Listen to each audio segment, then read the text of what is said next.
Hey, this is Monica Cornetti, and welcome to our GameCon 48V previews.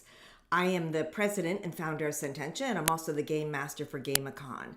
So I want to show you some previews of what you can expect from our dynamic speakers, global authorities on gamification design, and people just like you who are instructional designers, subject matter experts, training managers in an organization, looking for solutions to invent the future for your learning.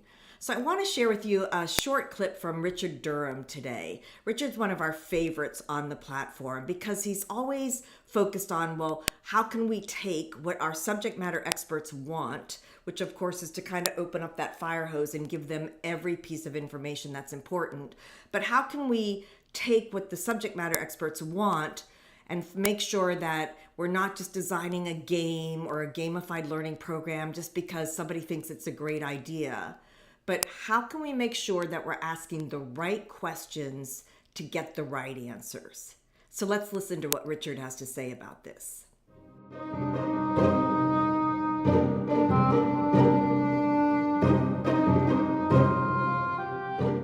So some of the holdups that I end up encountering are that when I'm talking with the client in this initial exploratory phase, is that I often get vague or inappropriate learning outcomes, a lot of them starting with the word understand. You get game goals that perhaps are measuring the wrong activities. Some usually related to KPIs, or they say that the goal of this game is, or this whole learning curriculum they're designing is to, essentially reduce workload for staff or something, some big initiative.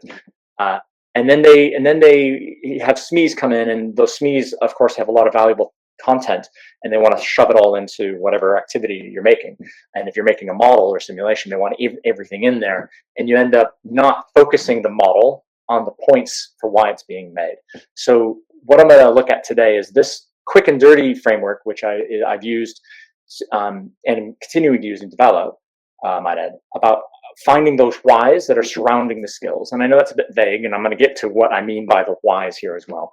And then using those whys explicitly to identify the game goals. So I'm not going to be adding in a whole extra step of let's align the goals of the organization and learning goals to the game goals through mechanics and matching up all the mechanics. What we're going to be looking at is solely this part, which is the quick QDB, the quick, dirty, backwards framework, of essentially asking the right questions up front so that you don't get bogged down later with a lot of other content in your game as a model. Right. So this is a classic diagram of constructive alignment, which I'm sure is quite familiar to a lot of you. And I'm, again, just co-opting things here. It's quick, it's dirty, and I've just translated some of the language over to what I'm going to be asking about.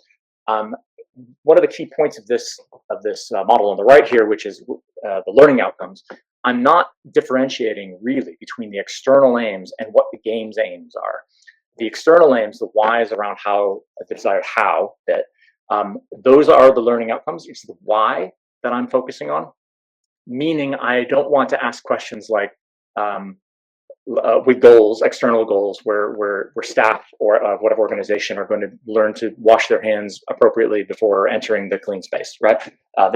That's how that something should be done. Perhaps in the game goal, we want to use it as a one-to-one relationship here with the external goal as to the in-game goal, which means that all of these things should relate to the external goals inherently. We don't have an extra step that we're going through.